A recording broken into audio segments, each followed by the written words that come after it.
Praise the lord. మన పరిశుద్ధుడు రక్షకుడు యేసుక్రీస్తు వారి శక్తి కలిగిన నామంలో ఈ రోజున దేవుని వాక్య ధ్యానములకు ప్రతి ఒక్కరికి మన రక్షకుని పేరట ప్రైజ్ ద లార్డ్. ఈరోజు దేవుని వాక్యాన్ని ధ్యానించుకున్నాము. దేవుని వాక్యంలో దేవుడు చెప్పినటువంటి మాట ఏదైతే ఉంటుందో ఆ మాట మీద నిలబడినట్లయితే 1 సంవత్సరం, 2 సంవత్సరాలు, 3 సంవత్సరాలు, 70 సంవత్సరాల తర్వాత కూడా చెప్పినటువంటి దేవుని మాట నెరవేర్పులోనికి వస్తుందని లేఖనాలు కాదు కానీ మనుషుల జీవితాలు సెలవిస్తూ ఉన్నాయి. ఆమె లేఖనం అనేది మనుషుల జీవితంలో జరిగితేనే రాయబడ్డది. 2 గంటలు అనుకోండి, మనుషుల జీవితంలో 70 సంవత్సరాల తర్వాత దేవుని వాక్యము నెరవేరుతా ఉందంట. దేవునికి మహిమ కలుగును గాక.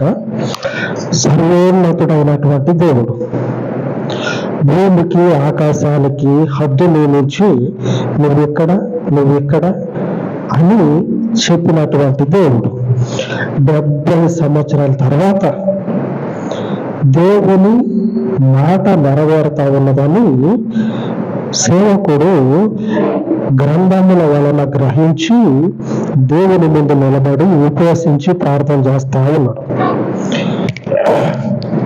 మన జీవితాల్లో ఇదే పరిస్థితి ఎదురైతే 70 సంవత్సరాలు కాదు కదా, 70 నిమిషాల్లోపే ఏం జరుగుతుందంటే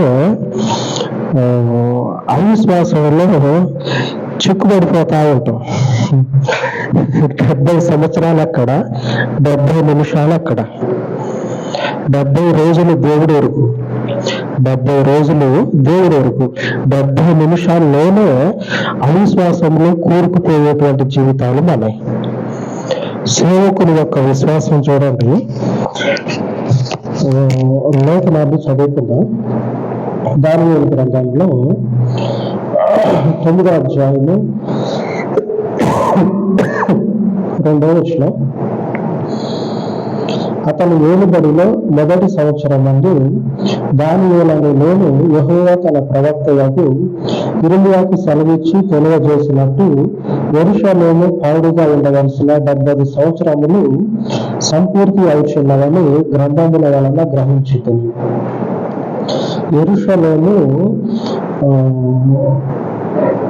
యెరూషలేము పాడుగా ఉండవలసిన 70 సంవత్సరాలు, అంటే పాడైపోయి 70 సంవత్సరాలు గడిచిపోతా ఉంది.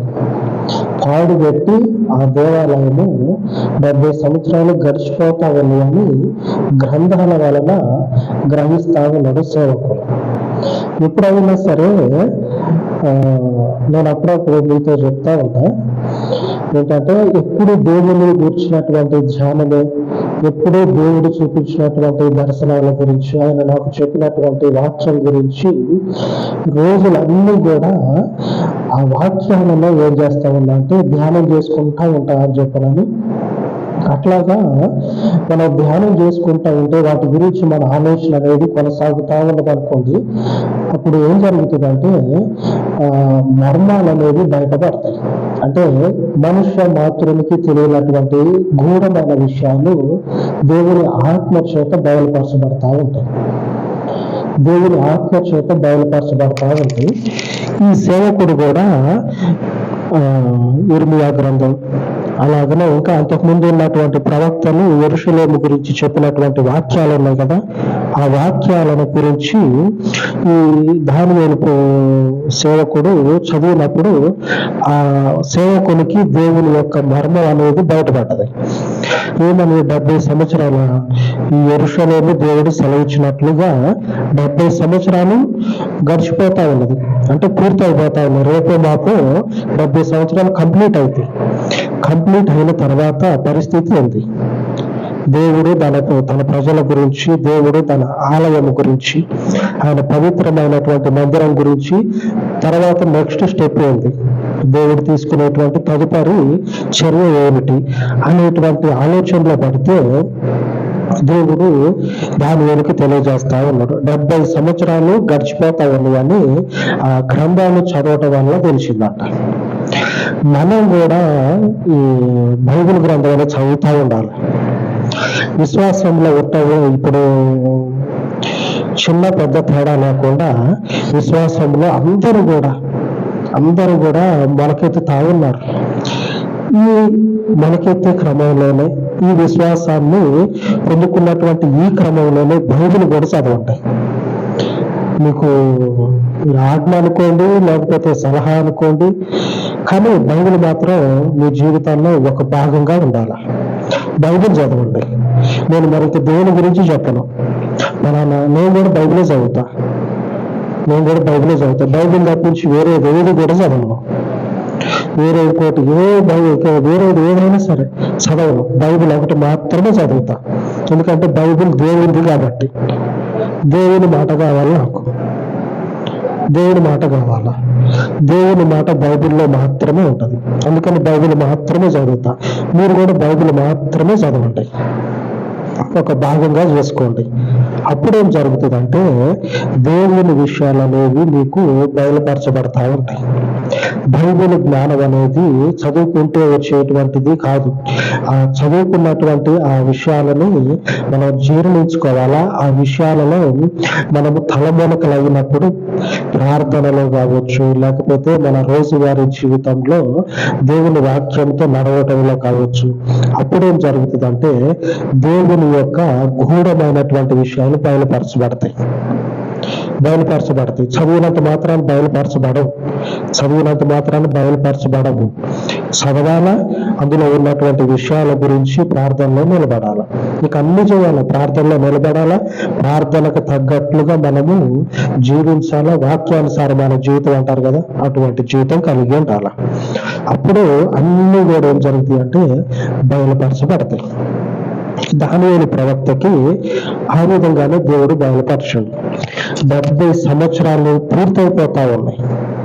ఆయన చెప్పినటువంటి మాట, ఆయన ఇచ్చినటువంటి వాక్యము మాత్రమే శాశ్వత కాలం నిలబడుతుంది.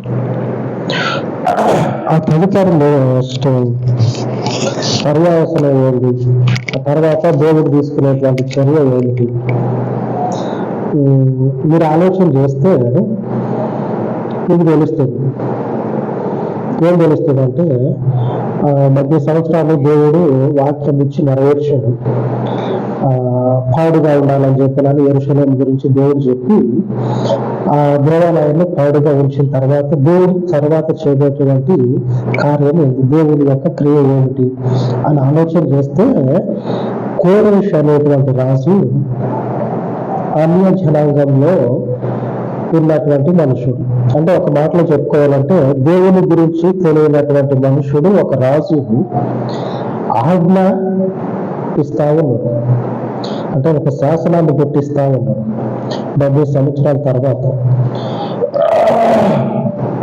2వ దినవృత్తాంతాల గ్రంథము చివరి అధ్యాయం, 2వ దినవృత్తాంతాల గ్రంథము 36వ అధ్యాయము 23వ వచనం, చివరి అధ్యాయం చివరి వచనం 2వ దినవృత్తాంతాల గ్రంథం.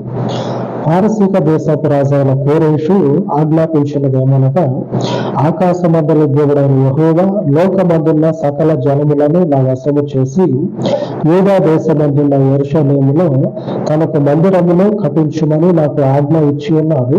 కావున నేను ఎవరు ఆయన జనులై ఉన్నారో వారు బయలుదేరవచ్చును. వారి దేవుడైన యెహోవా వారికి తోడుగా నుండును గాక.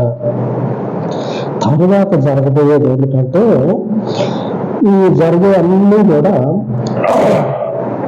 జరుగుతున్నటువంటి విషయాలన్నీ కూడా ఒక వారం రోజుల్లో జరిగేది కాదు, ఒక నెల రోజుల్లో జరిగేటువంటిది కాదు. సంవత్సరాల కొలది 70 సంవత్సరాలు పాడుబెట్టబడ్డది. ఆ తర్వాత రాజు ఆజ్ఞ ప్రకారం యూదా దేశమందు ఉన్నటువంటి యెరూషలేములో తన ఆలయాన్ని కట్టించమని దేవుడు అన్యుడైనటువంటి ఒక మనుషునికి ఆజ్ఞాపిస్తా ఉంటే, ఆ ఒక్క మనుషుడు దేవుని ఆజ్ఞకి లోబడి మందిరము కట్టించమని శాసనాన్ని పుట్టిస్తా ఉన్నాడు. మనకు తెలిసి జీవో అంటారు కదా, జీవో, గవర్నమెంట్ జీవో అని. అట్లాగా ఒక రాజు దగ్గర నుంచి ఒక ఆజ్ఞ అనేది జారీ అవుతా ఉంది. ఆజ్ఞ జారీ అవుతా ఉంది. సంవత్సరాల తరబడి దేవుని మాట తప్పుపోవటంలా, అటు ఇటు గాలికి ఊగిలా ఉన్నట్లు కావట్లా. ఏం జరుగుతా ఉన్నదంటే,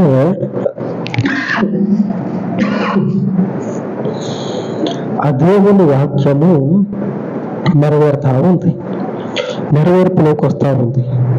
దేవుని వాక్యం అనేది సంవత్సరాలు గతించిపోయినా సరే ఖచ్చితంగా నిలబడుతుంది. ఆమేన్. పరిశుద్ధుడైనటువంటి దేవుని వాక్యములకు, ఆయన పవిత్రమైనటువంటి నామములకు శాశ్వత కాల కీర్తి కలుగును గాక. ఆయన మాట ఇచ్చి ఆ మాటను నెరవేర్చేటువంటి శక్తిమంతుడు. ఈ రోజున దేవుడు సెలవిస్తా ఉన్నాడు.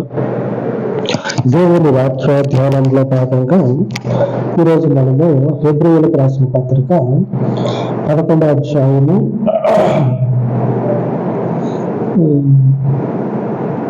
30వ వచనం, విశ్వాసమును బట్టి 7 దినముల వరకు ప్రదక్షిణము చేయబడిన తర్వాత యెరికో గోడలు కూలెను. విశ్వాసమును బట్టి 7 రోజులు ప్రదక్షిణం చేశారంట. అంటే చుట్టూ తిరుగుతా ఉన్నారు. ఆ ఊరు చుట్టూ, వాడు ఏంటంటే కాంపౌండ్ వాళ్ళు అంటారు కదా, అట్లాగా ఊరు చుట్టూ గోడ కట్టించిండు మనగాడు. తప్పించుకుందామా? మనుషుల నుంచి తప్పించుకోవచ్చు, దేవుని వాగ్దానం నుంచి తప్పించుకోవటం అనేది అసంభవం. మీరు కూడా అనుభవపూర్వకంగా చెప్తా ఉన్నా, మీకు నా అనుభవాల నుంచి చెప్తా ఉన్నా. దేవుడు మీకు ఒక వాగ్దానం చేసిండు అనుకుందాం.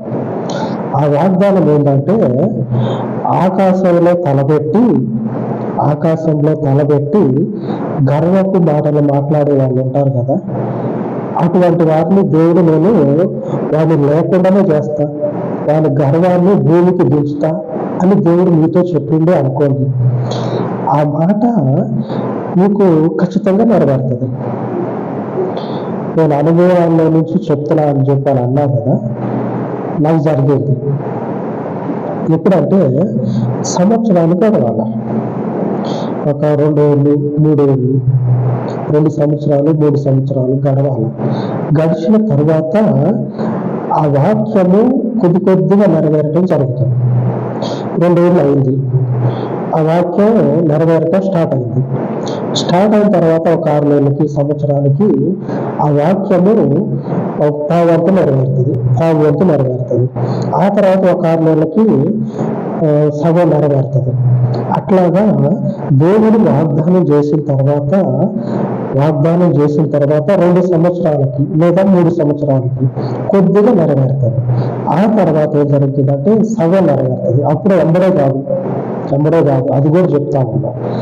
దేవుని యొక్క వాక్యము కూడా ఏం జరుగుతుందంటే సమయం తీసుకుంటుంది. వాగ్దానం చేసిన దేవుడు సమయం తీసుకొని ఆ సమయానికి అనుకూలంగా జరిగించుకుంటూ పోతాడు. దేవుడు అయితే సమయం తీసుకోవాలి, ఇప్పుడే చేయాలని చెప్పని అంటారేమో. ఇప్పుడే చేయొచ్చు, కానీ దేవుడు దెబ్బ కొడితే ఇది వాళ్ళ ద్వారా వీళ్ళ ద్వారా వచ్చిందని చెప్పడానికి చెప్పుకునేటట్లుగా ఉండాలి. కొన్ని సందర్భాల్లో దేవుని దెబ్బ అలాగే ఉంటది. కొన్ని సందర్భాల్లో వాళ్ళు అన్నట్లుగా ఇప్పుడే కావాలని అంటారుగా, అట్లా కూడా దేవుడు చేస్తాడు. ఆ పరిస్థితులను బట్టి దేవుడు కార్యాన్ని జరిగిస్తాడు. మన జీవితాల్లో ఎదురవుతా ఉన్నాయి, దేవుని వాగ్దానాలు మనకు ఎదురవుతా ఉన్నాయి. ఆ వాగ్దాన నెరవేర్పు అనేది రోజులు గడవచ్చు, సంవత్సరాలు గడవచ్చు. అలాగనే కొంతమందికి అయితే అప్పటికప్పుడే జరగవచ్చు. లేఖనం చెప్తా ఉంది, 7 రోజులు ప్రదక్షిణము చేయబడిన తరువాత ఆ వాక్యము నెరవేరిందని, ఆ ఎరుకో గోడలు కూలిపోయింది. 7 రోజులకు ముందు కోలవా అంటే కోలం, 7 రోజుల తర్వాత ప్రదక్షిణం చేయబడిన తర్వాత కోలుతుంది. దేవుని యొక్క సత్య ప్రమాణము ఏదైతే ఉందో ఆ సత్య ప్రమాణం మీద నిలబడి ఉండండి. మనం చదువుకున్నటువంటి దానియేలు గ్రంథంలో ఉన్నటువంటి ప్రవక్త ఒక మాటలో చెప్పుకోవాలనుకుంటే సలసల మాగేటువంటి వేడి నీళ్ళు అంటారు కదా, సలసల మసులుతావని అంటారు చూడండి. అంతటి శ్రమల్లో విశ్వాసంలో పడి నిలదొక్కున్నాడు. సలసల కాగేటువంటి నీళ్లు పోతే పరుగు అట్లాగా శ్రమలు అంతగా ఉన్నాయి. ఆ శ్రమంలోనే నిలబడి వర్ధిల్లుని అని రాయబడ్డది. నిలబడి దేవుని యొక్క మేలుని పొందుకున్నాడు. విశ్వాసం అనేది ఏం చేస్తుందంటే దేవుని యొక్క మాటని మన జీవితంలో భౌతికంగా నెరవేరుతుంది, మనం అనుభవిస్తాం. అమ్మో, శక్తిమంతుడు, మీరు నమ్ముకున్నారు చూడండి, ఆయన శక్తిమంతుడైన దేవుడు. ఆ శక్తిమంతుడైనటువంటి దేవునిలో ఒక్కొక్కసారి అవిశ్వాసంతో కింద పడవచ్చు, ఒక్కొక్కసారి మనుషుల చేత కింద పడద్రోయబడవచ్చు. అయినా సరే నిలబడాల. కావాలంటే మీరు దేవుని ఎరిగినటువంటి వారిని చూడండి, సక్సెస్ స్టోరీ అని చెప్పినది, వాళ్ళ జీవితాల్లో ఎన్ని ఒడిదుడుకులు ఉంటాయో. దేవుడు లేడు అయినా కానీ సక్సెస్ స్టోరీ అని రాయబడుతుంది. మన జీవితాల్లో దేవుడు ఉన్నాడు. ఈ సక్సెస్ అనేది పరలోకానికి తీసుకెళ్తుంది. ఆ సక్సెస్ అనేది ఇక్కడి వరకే. ఈ సక్సెస్ దేవునిలో ఉన్నటువంటి ఈ విషయం అనేది పరలోకానికి తీసుకెళ్తుంది. అదే వాళ్ళకి మనకి ఉన్న తేడా. అమ్మో, దేవుని రాజ్యానికి చేరతాం. ఆయనతో పాటు నడిచినట్లయితే విశ్వాసాన్ని కాపాడుకోండి. జీవితంలో ఇవ్వబడినటువంటి వాగ్దానాలు ఆయన నెరవేర్చగలిగిన దేవుడు. ఆ నెరవేర్చగలిగిన దేవునికి ప్రార్థించుకుందాం.